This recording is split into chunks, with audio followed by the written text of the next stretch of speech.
Olá, sejam muito bem-vindos ao último episódio dessa temporada do nosso podcast Beni Investe.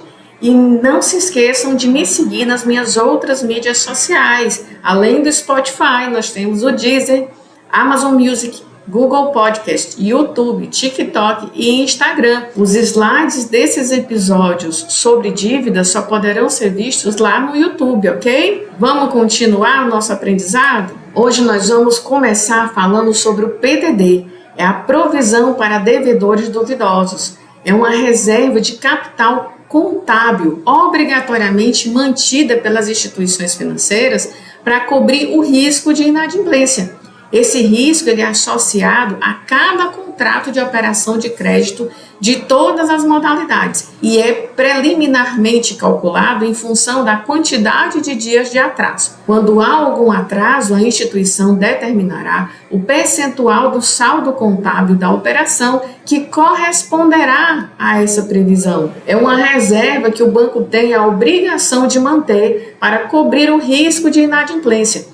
Essa estratégia é indicada para cartão de crédito, cheque especial, crediário e empréstimo pessoal sem garantia. Preste atenção, sem garantia. Sempre peça o contrato antes de definir essa estratégia. Quais são os riscos que o devedor tem ao usar essa estratégia? Ele vai ter o nome negativado, restrição interna da instituição, vai ter que aguentar cobrança, telemarketing no seu pé do ouvido e, eventualmente, em último caso, um processo judicial. Não é comum que haja processo judicial, mas pode acontecer, certo? No caso de pessoas físicas, o risco de ter um processo judicial é muito pequeno. Normalmente isso acontece se a dívida for muito grande ou o devedor tiver muitos bens. Caso contrário, o banco provavelmente não vai se dar o trabalho de abrir uma ação judicial. Os benefícios para o devedor são a oportunidade de pagamento pelo valor justo da dívida, criação de uma reserva, que é a oportunidade de mudança de comportamento e de perspectiva, e dá a ele tempo para se organizar. Mas preste atenção, bancos privados e financeiras são mais indicados para o uso de PDD, porque eles visam o lucro e por isso a negociação é mais fácil. Existe uma maior dificuldade de negociar se os bancos forem estatais, certo? E tome muito cuidado com cooperativas de crédito. Eles têm questões de cobrança no estatuto e por isso é mais fácil que eles entrem com um processo judicial. É obrigação do banco fazer uma reserva para dívidas que não estão em dia. Operações que permanecem por 6 meses com a nota H poderão ser transferidas para LP, lucros e perdas contábeis. Aqui do ladinho tem a tabela do PDD que eu fiz para vocês, ó. Quando você não está devendo nada, a sua nota é AA, porque você está em dias. Quando você está devendo atrasado até 15 dias, a sua nota baixa um pouco e o banco já é obrigado a fazer uma reserva de 0,5% do valor da dívida. Quando você sobe para 30 dias de atraso, a sua nota vai para B e a obrigação do banco é fazer 1% de reserva do valor da dívida. Quando a sua dívida está em atraso por um prazo superior a 180 dias, o banco já é obrigado a ter uma reserva no valor de 100% da dívida que você tem. Então, nesse momento, você tem uma maior chance de conseguir negociações melhores. Veja, o produto do banco é dinheiro. E se ele precisa ter 100% da sua dívida presa lá para o caso de você não pagar, ele está tendo prejuízo, porque dinheiro parado no banco é prejuízo. Ele poderia estar emprestando esse dinheiro para outra pessoa e obtendo um rendimento, obtendo lucro.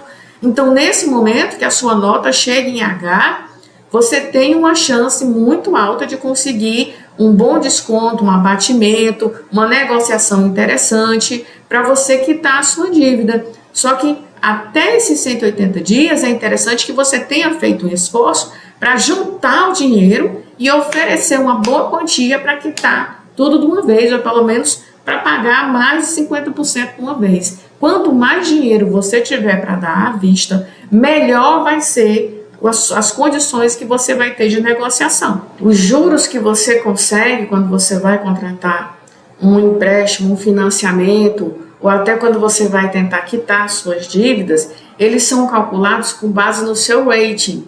A premissa para você trabalhar com dívidas é que, primeiro, você deve ter intenção de quitar a dívida. Segundo, pegar um empréstimo em outro banco e quitar a dívida. E só em último caso é que você vai renegociar essa dívida. E aí, na hora de renegociar, é importante você saber em qual rating você está. E como você faz para ter acesso a essas informações? O banco não tem obrigação de te informar, mas existem outras informações que podem te ajudar na tua negociação e que vale a pena você verificar. Uma delas é o cadastro positivo. Ele é um sistema de pontuação que reúne informações sobre uma pessoa para avaliar o risco de crédito. Ou seja, ele mede se você é confiável em relação às suas obrigações financeiras. Imagine que duas pessoas têm cartão de crédito.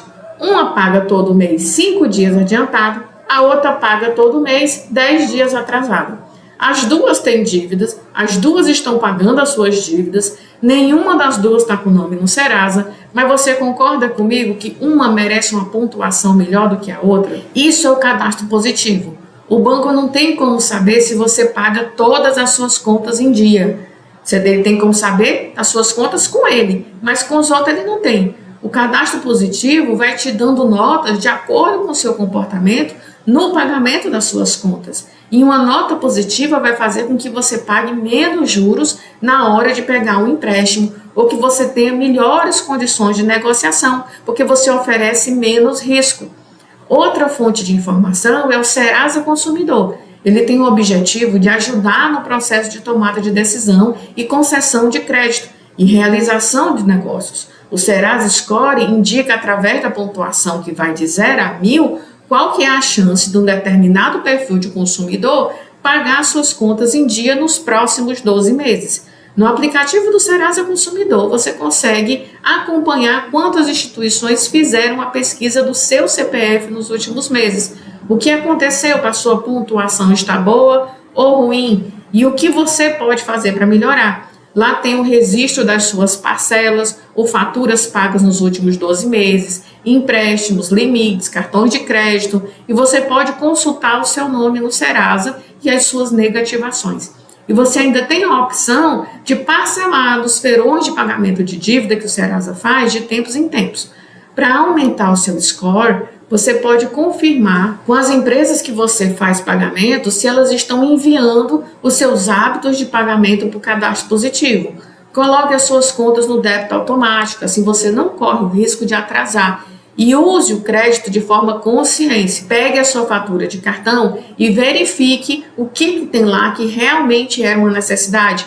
Quando você faz isso, você começa a entender que tem muita coisa que você poderia reduzir e não ter comprado. O que você já comprou, paciência, está feito. Mas a partir dessa análise, você pode começar a agir de maneira diferente.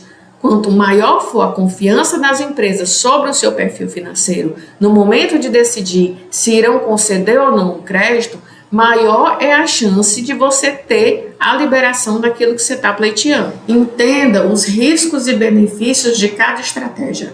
Ela tem que fazer sentido para você. Reserve pelo menos 15% para reserva de quitação de dívidas. Faça renda extra para acelerar essa reserva. Faça um planejamento de negociação das dívidas. Com a planilha de levantamento de dívidas, você define prioridades.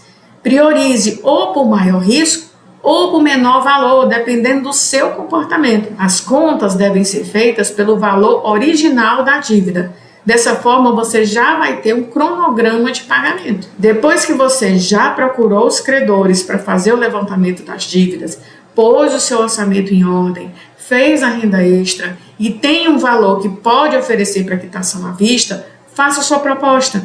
Exponha a sua situação atual por ordem de prioridade. Entre em contato com cada um dos credores e mostre a sua intenção de chegar a um acordo que seja justo para ambos os lados.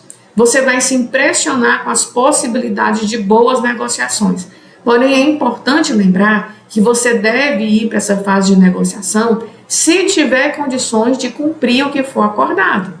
Depois das negociações, você registra os novos valores e encaixa eles no seu orçamento mensal, para que você tenha bem claro quando você vai conseguir pagar todas as suas dívidas. E se o banco não aceitar, não insista. Aguarde as ligações de cobrança e pesquise no Serasa SPC periodicamente. Com dinheiro na mão é mais fácil negociar e conseguir um desconto. Veja se as condições oferecidas cabem no seu orçamento e dê andamento na regularização das dívidas. Após você conhecer o tamanho da sua dívida e conseguir identificar sua capacidade de pagamento mensal, é muito mais fácil você negociar os débitos mais caros e antigos com as instituições credoras. Antes de fazer esse contato, estabeleça um limite de quanto você pode destinar aos débitos. Não aceite uma proposta que você não pode pagar. Se não tiver no seu orçamento, não tem negócio. Só aceite a proposta do banco quando essa for menor que a sua reserva de quitação. Se você tiver 5 mil de reserva, a proposta máxima que você vai aceitar é de 2.500, porque você precisa ter uma margem de flexibilização para poder quitar as outras dívidas das outras instituições. Peça uma proposta de pagamento dessa dívida em condições melhores e verifique no seu orçamento se o valor sugerido pela operadora está em conformidade com o que você definiu. Dicas poderosas para você lidar com os bancos são: prefira canais de atendimento, porque eles têm a obrigação de mostrar a transparência das informações e de te enviar o contrato por e-mail, por WhatsApp. Prefira o aplicativo, o saque, sendo melhor que você telefone e não eles. Mesmo assim, se você quiser ir na agência, pesquise o assunto antes e nunca vá confiando que o gerente vai fazer o melhor para você. No mínimo, você vai sair de lá com um seguro e um consórcio. Peça o que lhe foi informado por e-mail ou por escrito. Não se sinta pressionado para fazer renegociação agora, porque o gerente só precisa bater a meta dele antes do fim do mês. Confira tudo o que está assinado e se há seguro prestamista e seguro de vida embutido no contrato. Lembre que dívida não caduca, ela prescreve. Caducar uma dívida significa que o seu nome não pode mais ficar sujo por ter deixado de pagá-la. Ela não deixa de existir. Você ainda pode ser obrigado por via judicial a pagar, no caso da dívida não ter sido prescrita. Uma dívida só prescreve se o credor não fizer a cobrança durante um tempo previsto em lei. Quando a empresa perde esse prazo, ela também perde o direito de entrar com ação na justiça para cobrar a dívida. E aí é que você disse que a dívida prescreveu. A sua dívida com o banco, ela tem um seguro. Além disso, ele ainda vende a sua dívida para terceiros. Então, o banco nunca perde dinheiro. E se você não tem como pagar, não pague do jeito que o seu credor quer. Preste muita atenção nos seus contratos. Procure instituições financeiras sérias e bancos conhecidos. Pesquise as melhores condições do mercado e não só no banco onde você tem conta. Desconfie de oferta de dinheiro fácil. Ninguém vai te pedir dinheiro para liberar o dinheiro. Você não precisa pagar para conseguir um empréstimo. Contrate estritamente o valor que você vai precisar e nem um centavo a mais. E não contrate produtos desnecessários. Isso é venda casada. Você não precisa contratar capitalização, seguro ou consórcio para reduzir a sua taxa. A sua taxa é calculada pelo seu rating com o banco e nada mais. E não assine nada sem ler. É muito importante você estar atento no valor contratado. Verifique se o IOF foi embutido e dessa forma foi financiado, ou se esse IOF foi descontado, que é a melhor forma, tá? Existe uma diferença entre o juro contratado e o CET. Taxas e custos extras, se forem financiados junto com o valor principal, vão aumentar o CET. Verifique se o prazo de pagamento está de acordo com o que foi combinado e se o valor da parcela é fixo ou é variável. Se existe um valor residual ao final do parcelamento.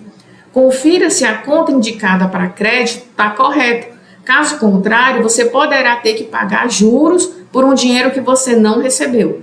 O valor máximo para a contratação de empréstimos é de 30% da renda. Como o banco não tem a informação de quanto da sua renda está comprometida com outras obrigações, Cabe a você fazer esse controle para não ficar sufocado no longo prazo.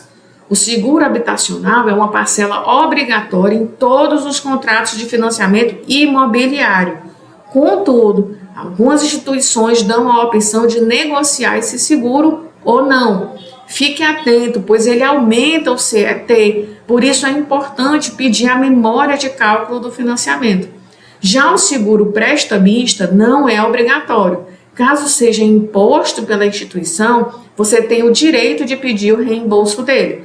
E fique atento ao tipo de empréstimo que você quer. Empréstimos com bens em garantia ou consignados são mais baratos do que empréstimos pessoais. Cada tipo de produto financeiro tem o seu objetivo e destinação específicos. Cabe a você verificar se esse é o melhor momento ou o melhor produto para a sua necessidade. E aqui vai um pulo do gato. Se você for na agência, vá no penúltimo dia útil do mês. Esse é o único caso em que é recomendável você ir lá na agência negociar. O gerente ele tem meta para bater e se você der a sorte dele não ter batido a meta do mês, você vai conseguir uma negociação melhor. Nunca faça e nunca aceite a primeira oferta. Se o gerente não negociar e não lhe der mais do que 25 parcelas, você agradece e deixa o seu dinheirinho investido e no mês seguinte você volta de novo. É simples assim. Outras dicas para você melhorar o seu orçamento é pesquise antes de comprar. Essa é uma dica que serve para todos os consumidores, mas para quem está com dívidas é fundamental. Pesquisar antes de comprar qualquer produto é a garantia de que você vai encontrar o melhor preço e, claro, economizar. Mesmo se o que você pretende adquirir é um empréstimo para quitar a sua dívida, você precisa pesquisar.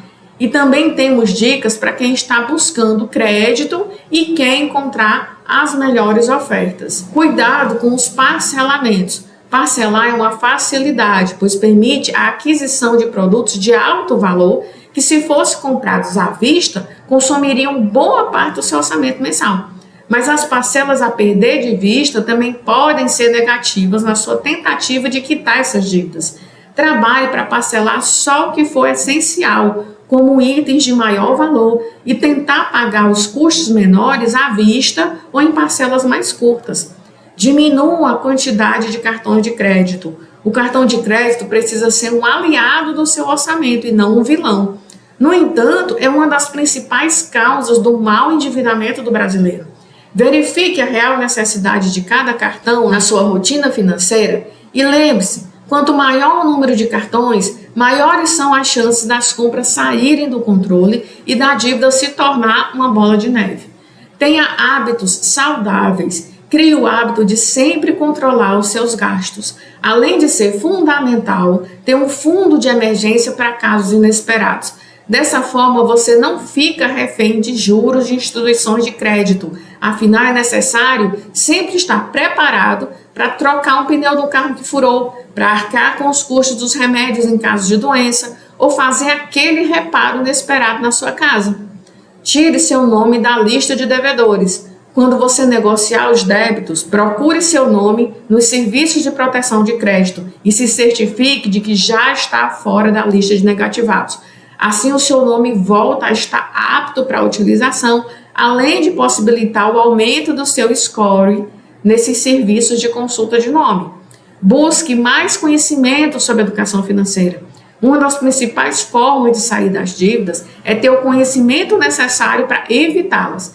Por essa razão é que é fundamental que você busque conhecimento sobre como se educar financeiramente, seja por meio de aplicativo, canal do YouTube, blogs especializados. É importante que você tenha cada vez mais habilidade para organizar os seus recursos e a educação financeira será determinante. É isso, pessoal. Chegamos ao final não só da nossa série sobre dívidas, mas também da nossa primeira temporada do podcast Benin Investe. Eu espero que vocês tenham curtido e compartilhem comigo se vocês aplicaram essas dicas na vida de vocês, se conseguiram renegociar suas dívidas ou quitá-las de uma forma eficiente e se tiver alguma dificuldade, não se preocupe, me manda um direct que a gente procura pensar junto na melhor solução para vocês, tudo bem?